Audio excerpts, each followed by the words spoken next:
السلام عليكم الاخوان، جيسبر تكونوا بخير وعلى خير ومرحبا بكم في فيديو جديد. كما كتشوف في المينياتور طريقه تسجيل صفوف الامن الوطني لسنه 2023. مباراة الأمن الوطني كتكون كل عام، وكل عام كتجدد الشروط، وكذلك كتجدد العتبة الانتقاء، وكذلك كتجدد حتى العدد المطلوب في كل درجة. وغنشوفو كذلك مناش كيتكون ملف الترشيح في مختلف الدرجات اللي كاينين في صفوف الأمن الوطني. وقبل ما ندوزو التفاصيل فكنتمنى منكم انكم تدعمونا بلي لايك ولي كومونتير، واللي باقي ما اشتركش في القناه يشترك ويفعل الجرس باش يوصلوا الجديد على شكل نوتيفيكاسيون. ودابا نبداو على بركه الله.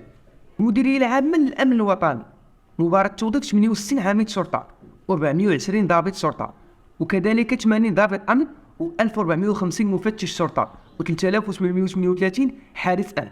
اخر دابا ندوزو نشوفو الشروط ديال كل درجه، ونبداو بحارس امن. شروط الترشيح لرتبة حارس امن: اول شرط هو ان يكون المترشح حاصل على شهاده البكالوريا، ما كيهمش اين سنه تم الحصول عليها، يكون طول القامه ديالو ما كيقلش على متر 73 بالنسبه للذكور ومتر 67 بالنسبه للاناث، وتكون فيت 21 سنه على الاقل بالنسبه للاج ديالك، و30 سنه على الاكثر عند تاريخ اجراء تلك المباراه، وتكون مؤهلا صحيا وبدنيا ونفسيا لمزاوله المهام، وتكون كتوفر على قوه بصريه اللي كيبلغ المجموع ديالها 10 على 15، وكذلك تكون كتوفر على قوه السمع.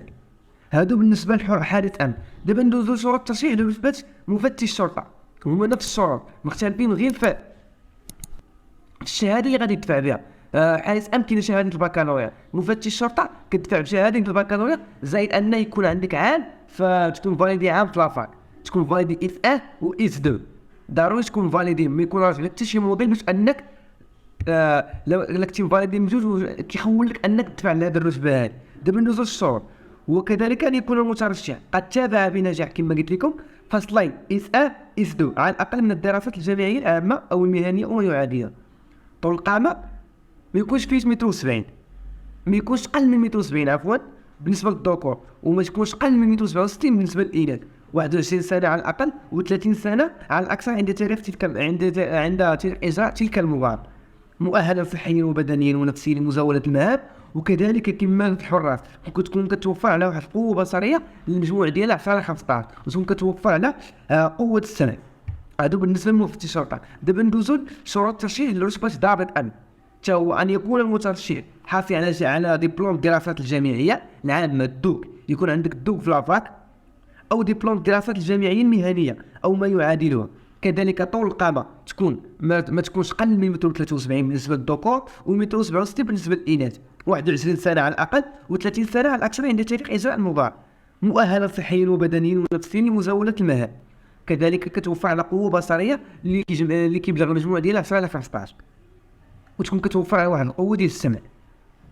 دابا ندوزو لضابط الشرطه، نفس الشروط: ان يكون المترشح حاصل على دبلوم الدراسات الجامعيه العامه الدوك، او دبلوم الدراسات الجامعيه المهنيه وما يعادله، او هنا زايدين واحد لابونطاج اللي هو تقدر ضابط الشرطه تقدر تدفع به دبلوم ديالاش شهاده التقني العالي او دبلوم التقني المتخصص في التخصصات اللي غنذكر دابا: التنميه المعلوماتيه وشبكه المعلومات والميكاترونيك. الميكاترونيك نقدروا نقولوا حيت غيكون واحد الجدال هنا، يقدر تسحب الالكتروميكانيك يدفعوا له، كاريكاتير الطبع المعلوماتي وتصميم الحركه، الاشعه، المختبر، التحاليل الطبيه، التمريض، متعدد الاختصاصات، الكتابه في مجال الطب. اللي عنده دبلوم في التخصص اللي ذكرت فكيخول ليه انه يدفع لضابط الشرطه. بالنسبه للشروط تكون كتوفر على القامه ما تكونش اقل من متر 70 بالنسبه للذكور، متر 67 بالنسبه للاناث، تكون كذلك 21 سنه على الاقل و30 سنه عند تاريخ اجراء تلك المباراه، مؤهلا صحيا وبدنيا لمزاوله المهام، ان تقدر كتوفر على واحد القوه بصريه للمجموع ديالك كما شفنا في الدرجات الاخرين 10 على 15، تكون عندك عاوتاني قوه السمع. دابا ندوزو لشروط الترشيح لرتبه عميد شرطه: تكون حاصل على شهاده الاجازه في الدراسات الاساسيه او الاجازه المهنيه مسلمه من طرف كليه العلوم القانونيه والاقتصاديه والاجتماعيه، او احدى الشهادات المعادله لها، تخصص قانون، علوم سياسيه وعلوم اقتصاديه وتدبير او صحافه. كذلك طول القامه ما يكونش اقل من متر 70 بالنسبه للذكور، وما تكونش اقل من متر 67 بالنسبه للاناث، تكون كتوفر على 21 سنه على الاقل و35 سنه على الاكثر عند تاريخ اجراء المباراه. كما شفتوا عامل الشرطه هما اللي زايدين فيه شويه في العمر حتى الحد ديالو حتى 35 سنه، اما باقي الدرجات الاخرين راه كلهم حدودين في 30 سنه. تكون مؤهل صحيا وبدنيا ونفسيا لمزاوله المهام كما قلنا. تكون عاوتاني كتوفر على واحد القوه بصريه ديال يعرف على 15، وتكون كتوفر على هو قوه السمع. من بعد ما شفنا الشروط ديال مختلف الدرجات اللي كاينين في صفوف الامن الوطني واللي طالبين هما هاد العام، دابا ندوزو مناش كيتكون ملف الترشيح. اول وثيقه اللي هي استماره التسجيل المسبق موقعه من طرف المترشحين، واحد الاستماره كتعمرها التسجيل كتخرجها وكتثني عليها. من بعد ما نساليو مناش كيتكون ملف الترشيح فغادي نشرح لكم بلي ديتاي. من بعد ما غنساليو مناش كيتكون هاد ملف التسجيل فغادي نشرح لكم بلي ديتاي، وغادي نحط لكم الرابط ديالها في صندوق الوصف. غادي نشوفوا ان شاء الله طريقه التسجيل كامله من ليطاب الاولى حتى لاخر ايطاب. الوثيقه الثانيه اللي هو طلب خطي لاجتياز المباراة يتضمن هويه وعنوان ورقم الهاتف المترشح. هاد الطلب الخطي اللي كتشوفوه هنايا في الشاشه فهو احسن طلب خطي يمكن لكم انكم تكتبوه. الطريقه باش انكم تكتبوه هو اني غتوجد واحد الوثيقه بيضاء زائد مسطره قومه قلم الرصاص. غتشد ديك المسطره البيضاء غادي تبدا تسطر عليها دير سطوره بالقلم، سطر مسطره ودير سطور باش انك داك باش الخط ديالك ما يكونش عوج. غتكتبوا على داك الخط ديال القلم الرصاص، وفاش غادي تسالي غادي تمحي داك السطر ديال القلم الرصاص. كنظن الفكره مفهومه. غتسطر بالقلم الرصاص بالمسطره، القلم الرصاص والمسطره غادي غتسطر سطر يكون سطورا مقادين باش انك ملي تجي تكتب غتكتب على السطر، وفاش غادي تسالي الكتابه ديالك غادي تمحي بالقوه ساهله. الوثيقه الثالثه هو نسخه من الشهاده او الدبلوم المطلوب او ما يعادله. كما قلنا فكنتي غتدفع بحيث فكتدفع بالبكالوريا. مفتي الشرطه راه كتدفع ضروري، فانك تكون فضروري انك كتدفع بفصلين قلنا فاليدين في لافاك، كتدفع بإس أ وإس دو، كتدفع بكالوريا زائد كتجيب لافيل الغوربيدمون ديال هاد الجوجات ديال العام الاول في لافاك. كذلك نسخه من بيان النقاط المحصل عليها في الفصلين المطلوبين بالنسبه لمباراه مفتشي الشرطه كما ذكرت دابا من قبل، وفي الفصول المؤهله لنيل الشهاده او الدبلوم المطلوب بالنسبه لباقي المباريات. كذلك نسخه من بطاقه التعريف الوطنيه. ويتعين على المترشحين الموظفين الإدلاء بترخيص من إدارتهم المشغلة لاجتياز المباراة تحت طائلة رفض طلبهم أو حذفهم من قائمة الناجحين متى تبين لاحقا أنهم موظفون. كنتي موظف فراه ضروري أنك تجيب واحد الوثيقة كتدل بلي أن الإدارة ديالك سمحات لك أنك تدوز ذاك الامتحان. لكي يتعين على المترشحين الذين قضوا الخدمة العسكرية الإدلاء بشهادة مسلمة من الجهات المختصة. كنتي مدوز التجنيد الإجباري فراك كتكون فاش واقيلا فاش كتسالي كيعطوك واحد الوثيقة كذلك حتى هي غتدفعها مع الدوسي ديالك. فهي كنظن عندك فيها امتياز، كاين واحد الامتياز بالنسبة للمدوزين الخدمة العسكرية. وآخر وثيقة هي يجب على المترشحين الذين يحملون صفة مقاوم أو مكفول أمة أو عسكري قديم أو محارب قديم الإدلاء بما يثبت حملهم للصفة المذكورة. من بعد شفنا الشروط ديال مختلف الدرجات وشفنا مناش كيتكون ملف الترشيح. دابا نشوفوا شنو هي مراحل المباراة. مراحل المباراة كتتم على مراحل المباراة الموطني كتتم على 4 مراحل. المرحلة الأولى اللي فيها انتقاء أول سنة 2001 سنة 2020 كانت تعتبر الانتقاء على 11 الباك يكون فوق 11. سنة 2021 كانت النقطة ديال البكالوريا 10.50. سنة 2022 باقي حاليا ما عرفتش شي واحد. دونك عندك البكالوريا فكيخولك انك تدفع لصف الامن الوطني بدرجه ديال الحراس الامن، ما خصكش تبقى تسول على عتبه الانتقاء. اعقلها وتوكل. دابا نشوفوا المرحله الاولى اللي هي انتقاء اول شنو كيتم فيها. المترشحات والمترشحون الذين تم قبولهم من طرف لجنه الانتقاء بعد دراسه ملفاتهم سيتوصلون باستدعاء عن طريق البريد الالكتروني يبين عنوان المركز المخصص لاستقبال تجهيز الاختبارات الكتابيه والشفويه والرياضه والتطبيقيه. من بعد ما كتوفق في هذه المرحله فكتدوز المرحله الثانيه اللي هي الاختبار الكتابي. الاختبار الكتابي كيكون فيه تحليل موضوعات اجتماعي او سياسي او اقتصادي او علمي او تقني او الاجابه عن اسئله متعدده الاختبارات كتسال. من بعد الاختبار الكتابي كندوز للمرحله الثالثه اللي هي اختبار الشفوي. اش كتناقش فيه اللجنه؟ كتناقش فيه لجنه المباراة مع المترشح 5 مواضيع قضائيه. كتناقش فيه لجنة المباراة مع المترشح 5 مواضيع وقضايا مختلفة أو تخضعه لاختبار التطبيقي في التخصص المطلوب. من بعد اختبار الشفوي كتدوز اختبار الرياضة اللي كتعتبر آخر مرحلة اللي فيه الجري مسافه 1500 متر. ودابا ندوزو لطريقه الترشيح الالكتروني، كيفاش نخرجوا ديك الاستماره ونوقعوا عليها. يلا على بركه الله. من بعد ما نكليكيو دوبل كليك على الرابط اللي غنحط لكم في صندوق الوصف، كطلع لنا هاد الواجهه هادي، كنجيو كنكليكيو على التسجيل مفتوح، كطلع لنا هاد الواجهه هادي. كنجيو كنلقاو هنا عمداء الشرطه، ضباط الامن، ضباط الشرطه، مفتشي الشرطه، وكذلك حراس الامن. الدرجه اللي بغيتي تدفع عليها غتكليكي عليها. حنا غنديرو اكزومبل على حراس الامن. من بعد ما كنكليكيو عليها كيطلع لنا اخر اجل اللي هو 11 ماي 2023، والتسجيل غيبدا من 26 ابريل 2023 اللي هو يوم الغد ان شاء الله. 2020 هذا ديال التسجيل. كنجيو هنا كنلقاو لي كونديسيون اللي ذكرنا في لا فيديو زائد المراحل اللي كاينين. كنجيو هنا كنكليكيو على ملء الاستماره.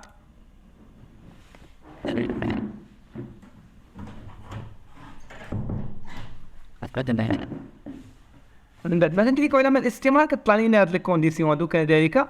كنجيو كنكليكو على قرات ووافقت، كنكليكو على اوافق. من بعد كطلع لنا هاد الواجهه هاد اللي تيقول لنا راه فيها عندك هنايا 5 ديال لي زيتاب كاملين في نعمرها. نمشيو ليطاب الاولى اللي فيها المعلومات الشخصيه. نبداو الخانه الاولى فيها رقم البطاقه الوطنيه للتعريف. هنا كنجيو كنلقاو الاسم الشخصي بالعربيه والاسم الشخصي بالفرنسيه، اسم العائلي باللغه الفرنسيه والعربيه كذلك. هنا مكان الازدياد باللغه الفرنسيه بالعربيه بجوج. هنا زائد تاريخ الازدياد لا دات دو نيسونس. كنجيو هنا كنشوفو ذكر ولا انثى. كنجيو هنا التجنيد الاجباري، كنتي مدوز جديد للتجنيد الاجباري راه كتقول نعم. كنتيش مجتاز التجنيد الاجباري كتقول لي منو. موظف الادارات العموميه كنتي موظف غتقول لي نعم، ما كنتيش موظف غتقول لي من لا. بعد كنكليكيو على التالي. بعد ما كنكليكيو على التالي كتطلع لنا هاد الواجهه هادي اللي فيها عناوين التواصل. في الخانه الاولى كنلقاو هنا عنوان الاقامه باللغه العربيه والفرنسيه، مدينه الاقامه باللغه العربيه والفاصله. هنا عنوان مدينه الاقامه مثلا ساكن في كازا غدير كازا. هنا عنوان السكن للتواصل. هنا غدير لي الادريس ديال البوسطه اللي غتطلق فيها الكونفوكاسيون ان شاء الله. هنا غدير رقم الهاتف 1 ورقم الهاتف 2، غدير رقمين. هنا زائد الحساب الالكتروني. من بعد كنكليكو على التالي. من بعد ما كنكليكو على التالي كتطلع لنا هذه الواجهه اللي فيها الارشادات. كتطلع لنا الخانه الاولى كيقول لنا الشهاده المذكوره اعلى هي الشهاده المطلوبه لاجتياز هذه المباراه. باغي تدفع الحراس. حنا درنا هنا اكزومبل على الحراس. انت غتكليكي على المفتشين ولا شي حاجه اخرى غتقول لهم نعم حيت انت باغي تدفع لها. غتقول لهم نعم حيت عندي الباك. المفتشين نعم غتقول لهم حيت غتدفع بالفصلين ديال اس 1 و اس 2 ولا اس 3 و اس 4 ولا اس 5 اس 6 ديال لافاك. كنجيو هنا كنديروا الشهاده كنكتبوا فيها الباك. قال لك هنا مستوى الدراسه ديالك حديث من باك عندك فوقات باك بلس 2 باك بلس 3 كتقول لهم باك بلس 3. هنا التخصص ديال الباك اللي عندك والسيونس دو لابري ولا سيونس فيزيك ولا سيونس ماس. عطا الله مثال. هنا مدينه المؤسسه شديتي في الباك ديالك ماشي لا كازابلانكا. هنا الميزه باش شديتي باش يقول لك واش حالفان مستحسن مقبول. هنا المعدل باش شديتي البكالوريا. هنا كنلقاو تاريخ لجنه المداوله غتلقى في البكالوريا. هنا اسم المؤسسه. من بعد كنكليكيو على تاكيد. من بعد ما كطلع لنا هاد الواجهه ديال اللغات كتجيو هنا تيقولوا لنا اختبار لغه الاختبار التالي. كنختاروا اللغه واش فرنسي ولا اسباني ولا انجليزيه. كنديروا الفرنسيه. هنا اللغات التي يتقنها المرشح اغلبيه هنا كتكون اللغه الفرنسيه. نديروا الفرنسيه. هنا كدير المستوى ديالها ولا كانت عندك شي شهاده راه كتضيفها. وهنا زائد كدير ديك المؤسسه اللي خديتي من عندها الشهاده وهنا التاريخ اللي خديتي فيه ديك الشهاده. من بعد كدير تاكيد.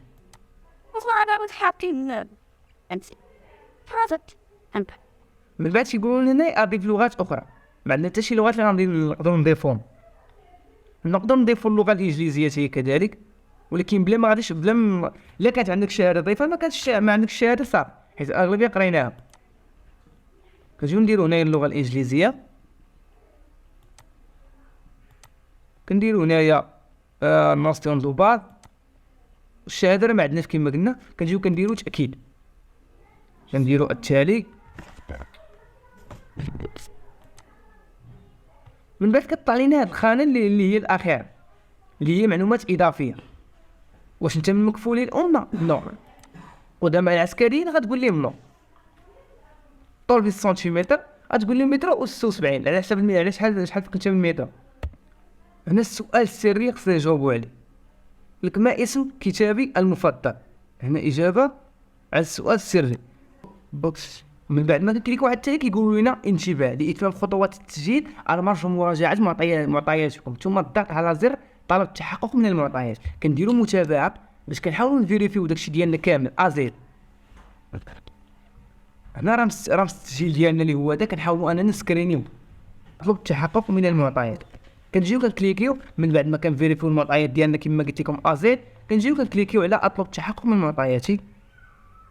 انتباه، بعد الضغط على زر طلب التحقق من المعطيات يمكن تغيير معطيات استمارة التسجيل. فهمتي شنو كيقولوا؟ الا كليكيتي على تاكيد صافي، راه ما كتعاودش مازال ترجع انك تقدر تغير شي معطيات في المعلومات الشخصيه ديالك. كتكليك على تاكيد وعرفت هنا تيقول لا قد تم تحويل ملف ترشح الحكم قصد المعالجه، تستغرق هذه العمليه مده لا تتجاوز 24 ساعه. المرجو الرجوع لاحقا بعد نهايه هذه العمليه من اجل اتمام خطوات التسجيل واستخراج الاستماره قصد ضمها لملف الترشيح. كنحاول نسكرينيو داك الاضراف التسجيل، كنحاولوا نكتبوا عندنا في ورقه. من بعد ما كدوز 24 ساعه فكندخلوا كنديروا تتبع اضراف التسجيل، كنكتبوا داك الكود اللي عطينا اضراف التسجيل وكنخرجوا الاستماره ديالنا وحنا تقيد. من بعد ما كتجبد الاستماره ديالك من فوتوكوبي، كتجمع الدوسي ديالك كما قلت لكم في البدايه ديال لا فيديو، شرحت لكم الترشيح مناش كيتكون. كتمشي كديبوزي في اقرب ولايه عندكم في المدينه ديالك. وصلنا للنهايه ديال لا فيديو. كنتمنى منكم انكم تدعمونا باللايك والكومنتير. تفرجتي في لا فيديو وكملتي، كنتمنى منك انك تشترك في القناه باش يوصلوك الفيديوهات اللي غادي يكونوا ماجين ان شاء الله. اي بون كوراج.